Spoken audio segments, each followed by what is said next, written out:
They told me he was rich, kind, and safe. They didn't tell me about the locked basement, or the women who never came back out.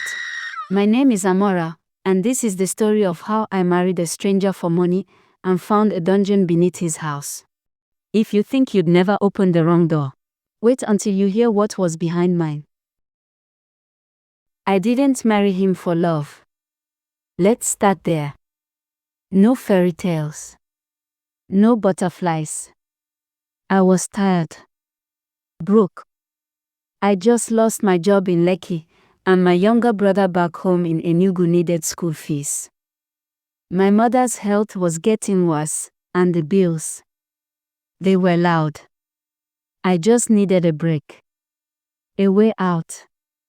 Even if it came in a strange wrapper. That's when I saw it. An Instagram ad. Elite Matrimonial Connect. Meet wealthy suitors. Real. Verified. Safe. Safe. If only I knew. I met him at a 5-star hotel in Ikoyi. He was older, maybe early 40s. Tall. Skin like polished wood, with a voice that didn't rise or fall. Just calm. Too calm. He wore a darker border embroidered in gold, and he smelled expensive. Like you'd and something colder beneath it. He didn't flirt. He just studied me. Quietly. And then smiled. Amara, he said, a beautiful name. For a woman who carries herself like a queen. I didn't believe him. But I needed to. We met again. Then again. And by the third meeting, he brought wine, fabric, and a question I never thought I'd say yes to so quickly. Let me take care of you, he whispered. No struggle. No secrets. We married the next weekend. A quiet ceremony. His people weren't there. Mine watched from behind phone screens. And just like that, I became the wife of Chief Dorojoye. He took me to his mansion in Victoria Island. It looked like something out of a music video. Black iron gates, high walls, guards that barely blinked. Inside, it was all glass, marble, silence. Too much silence. There were 3 maids, but only one ever looked me in the eye. An older woman. Mama Iriti. She didn't say much at first. Just looked at me like she knew something I didn't. That night, he showed me around the house. Every room. Every door. Except one. We stood at the top of the basement stairs, and he turned to me, his hand resting gently on my back. That door stays locked, he said. No questions. It's for your own safety. He smiled. But his eyes didn't. The first night in that house, I couldn't sleep. At first, I thought it was the new mattress. The air conditioner. Maybe my nerves. But then, I heard it. A faint thud. Then, the sound of a chain dragging against the floor. I sat up, heart thumping. I wanted to go to the window to call someone. Anyone. But my phone. No network. And then I saw her. Mama Iriti, passing my room in the dark hallway. Her head slightly bowed. She whispered something in Yoruba I barely understood. Ojuti ipo. But your eyes go open soon. Your eyes are closed. But soon, they'll open. That was the first night I felt it. The thing that lived beneath that house. Beneath my marriage. Beneath my silence. They say when a man tells you not to open a door, he already knows you will. And the more I tried to ignore it, the louder that door became in my mind. For the first few days, everything felt like a strange dream.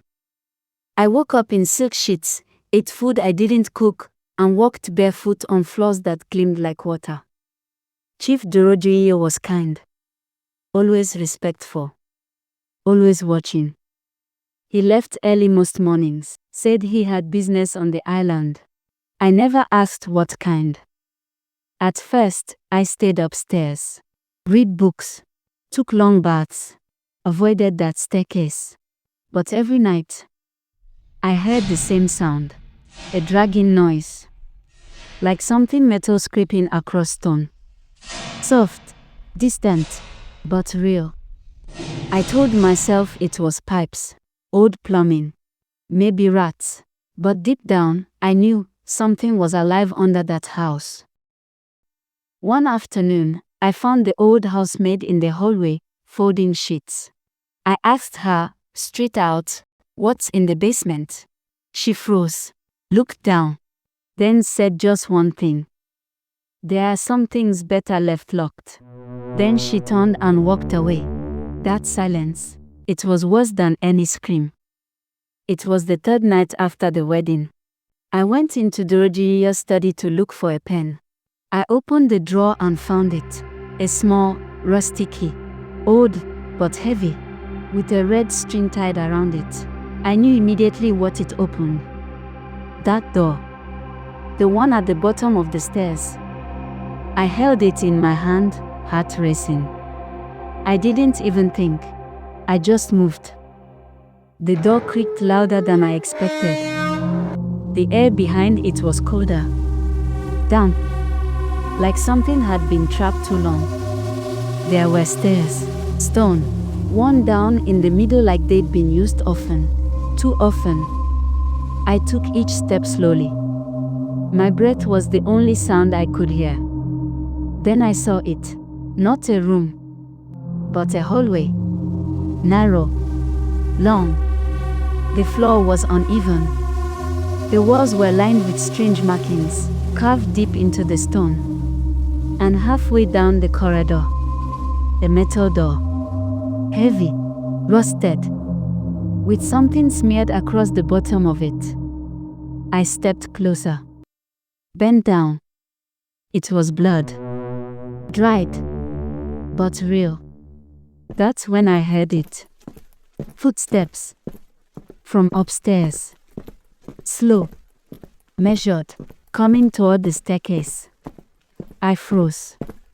My heart slammed against my chest. I couldn't breathe.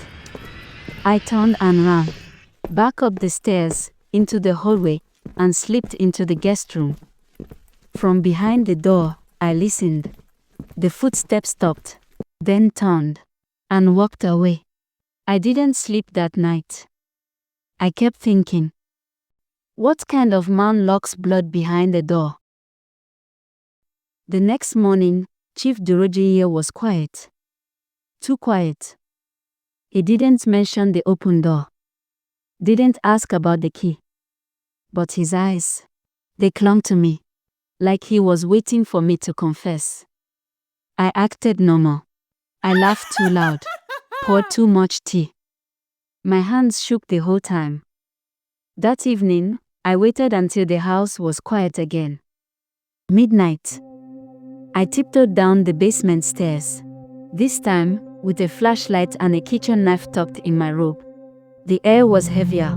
The smell, thicker, metallic, wet. I passed the same markings on the wall.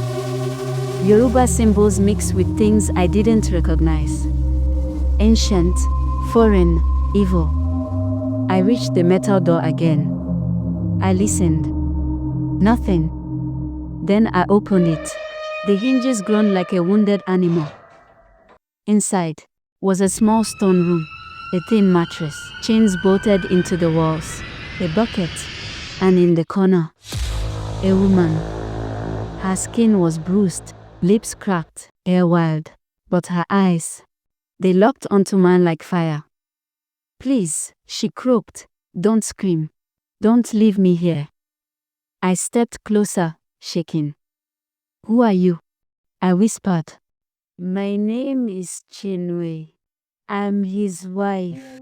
My heart nearly stopped. "No," I whispered. "I'm his wife." She nodded slowly, bitterly. "I was 2 years ago, until I opened that door." Chinwe told me everything in broken whispers. How she met Dorothea through the same elite matchmaking agency.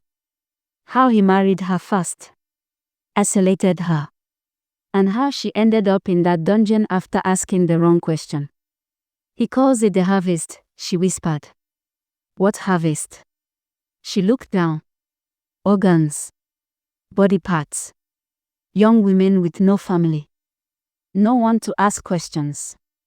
He marries them, then disappears them.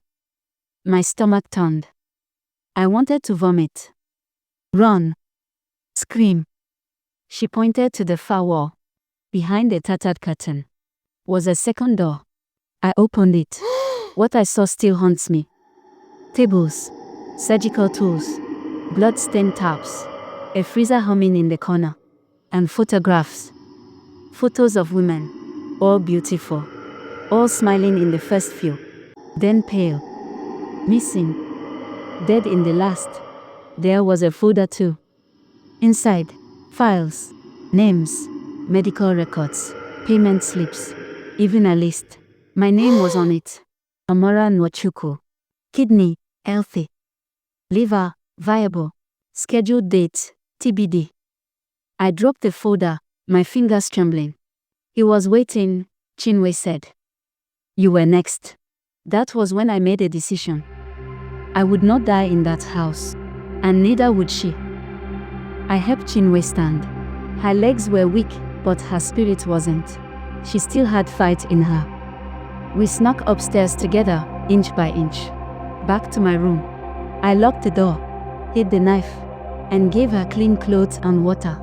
The next morning, I smiled through breakfast with Chief Dorothea. My hands didn't shake this time. That day, I copied everything. Photos, files, the list. I hid a flash drive under the floorboard in the guest room, just in case. That night, I was going to run, but he was already waiting. As I opened my bedroom door, he was standing there. You opened the door, he said calmly. I froze.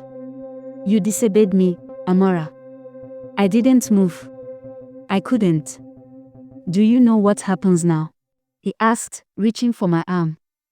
I slashed the knife across his face. He screamed. I ran. Chinu met me in the hallway. We ran together, down the stairs, through the kitchen, past the guards who were already shouting. But Mama Iriti was waiting by the back gate, keys in hand, her eyes soft, sad. Run, she said. And don't look back. We ran. We found a small hotel that night. I sent everything to the police anonymously. Files, photos, the full horror. 2 days later, the news broke. Wealthy Lagos chief arrested in human trafficking raid. They found the dungeon, the evidence, everything. But Chief Dorothea, he escaped. He disappeared. It's been 6 months now. Chinwe is healing. I'm still watching my back. But I'm not afraid anymore. Because I know who I am now.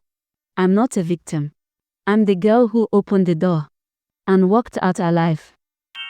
If you stayed to this point of the video, consider subscribing if you haven't yet, and if you already have, I appreciate the love and support. Now, let's move to the themes and moral lessons.